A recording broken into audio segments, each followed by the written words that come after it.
Hello, my name is Stefan, and as mentioned, I'm from Germany, and right now I'm working as a sim engineer, and I love numbers. So it doesn't matter what it is, but it's maybe top market, is it rental market, everything is related to numbers.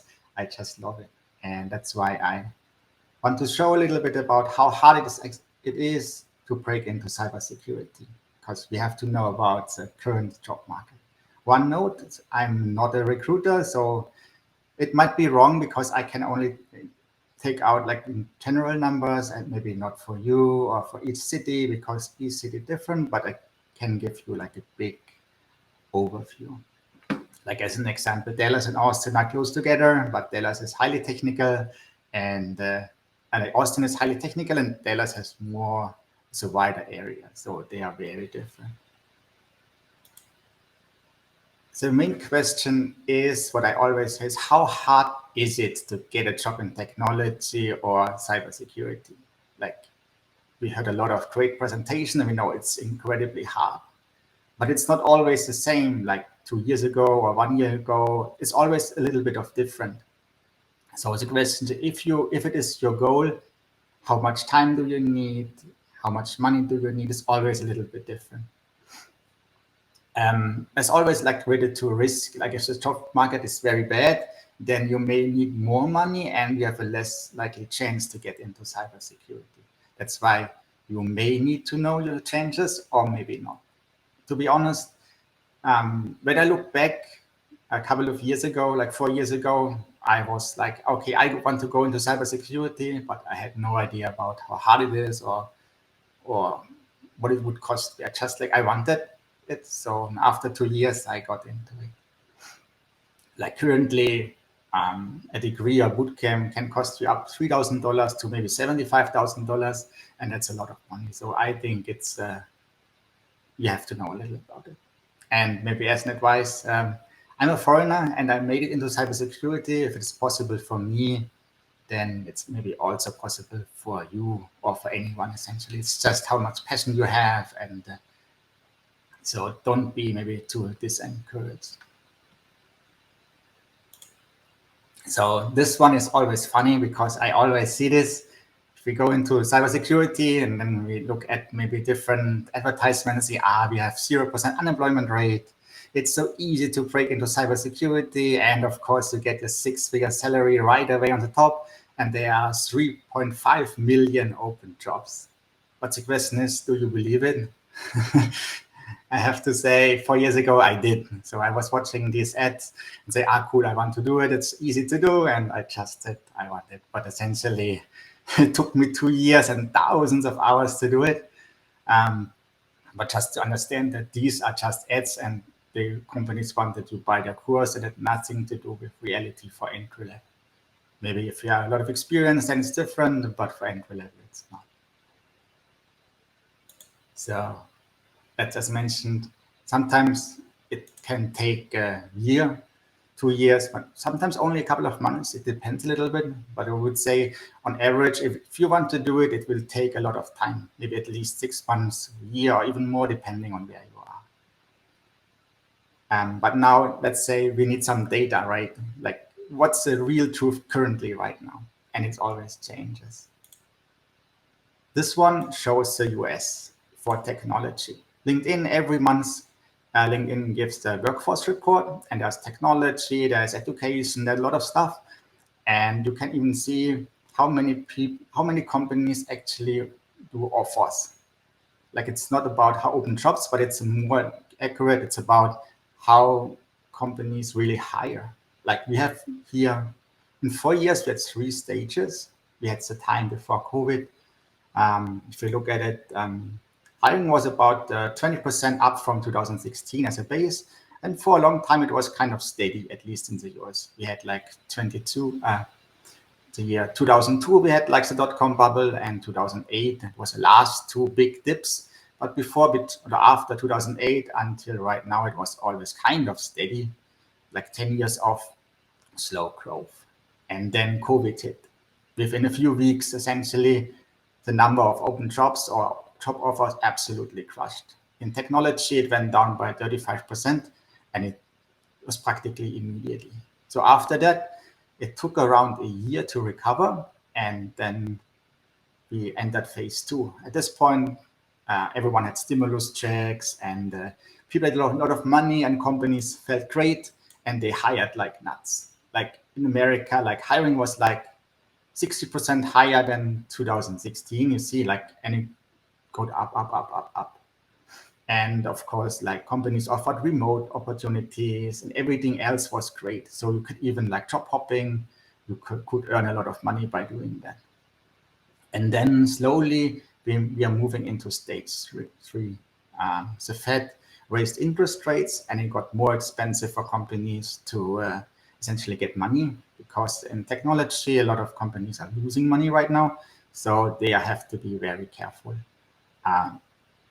Sadly, about 1,000 technology companies laid people off. That's a lot of money.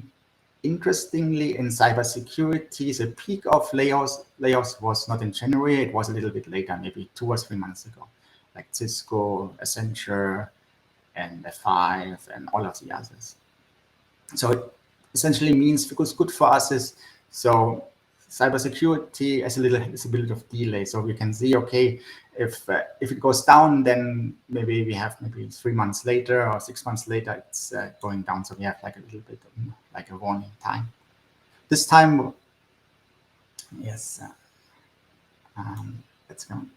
Currently, right now, if we look into the job market, I talked to a bunch of recruiters.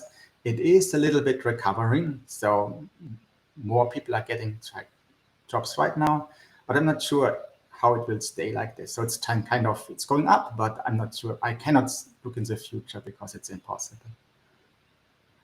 I assume it will stay low at least until the rates go down. If the rates go down, maybe it's a bit better for us, but I don't know. It could also be the rates go down because we are going to a recession, and in that case, it will stay even lower. And so I'm not sure. We have also some changes that we cannot predict. Let's say the government changes rules, like the US government is doing a lot for cybersecurity. If they increase a new law or publish a new law, and then maybe we need more people, so hiring maybe jumps immediately. We have also like big hacks. If something like really big is happening, then usually you see it immediately on LinkedIn. More people are going for jobs, or there are more job openings. That's for the US. I have also one for Germany. For Germany, it looks a little bit different. If you see the growth over the last 8 years for IT security people, was insane, like 600% from 2015. It's like crazy. The growth for security in Germany is very great. So if you are not in the US and maybe India or somewhere else, maybe you can look into Germany, because it's relatively easy to get a blue card, because you just need a job offer and maybe a bachelor. I don't know exactly the laws, but it's not as hard as the US, and there are open jobs. But we see, of course, a downtrend also here. Like in 1 year, I think it went down by 22% in 3 months, but it's still like very, very high. For entry level, I saw jobs. They have, like, it was a real entry level opening, had 5,400 applicants. It was for ThreatX, a SOC tier 1 analyst, is fully remote. That's what usually people dream of. And this is just, it's a very extreme example, but it shows clearly that how hard it essentially is. So if you want to try to get into cybersecurity, be aware that's not something you can just do. Usually, if you don't have a network, expect you have around 200 to 500 competitors. With experience, it is a lot easier to do, but it's also very hard right now. So if you want to look for a remote job, you always compete against many people. Your story is different. So try to talk to people, try to connect to people, be active on LinkedIn, and that's maybe the way you can avoid the number of competitors. Let's give some numbers about remote, hybrid versus on-site jobs. That's a very interesting table. I took these numbers a couple of days ago. on LinkedIn and for Indeed, we can clearly see that on-site jobs right now in cybersecurity are around 70%. Then we have hybrid jobs with 15%. Essentially means that 85% for the jobs you need to be in the right city. Only about 10% or 15% are essentially fully remote. If we look back maybe 2 years or 1 year ago, the number of fully remote jobs essentially shrinked a lot already. And to be honest, a lot of remote jobs are promoted maybe in different cities, and it's only one job and maybe even multiple times a week.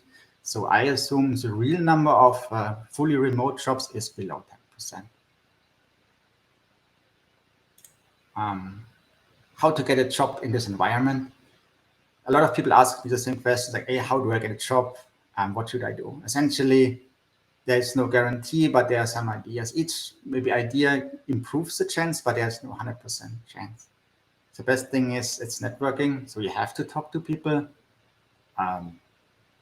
If you know the right people, maybe you can completely avoid the competition. Sometimes people ask me, hey, do you want for our company? And I would be the only competitor because people know me.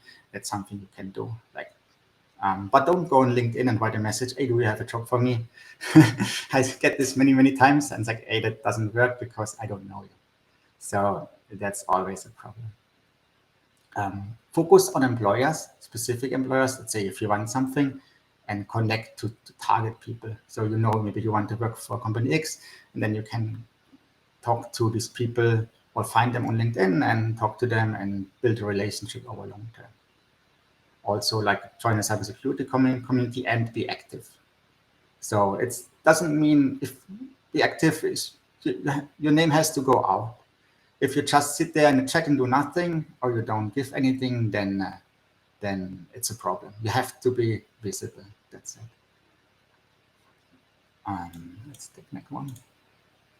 Quick before we end about salaries, entry-level salaries, about the 6-figure numbers.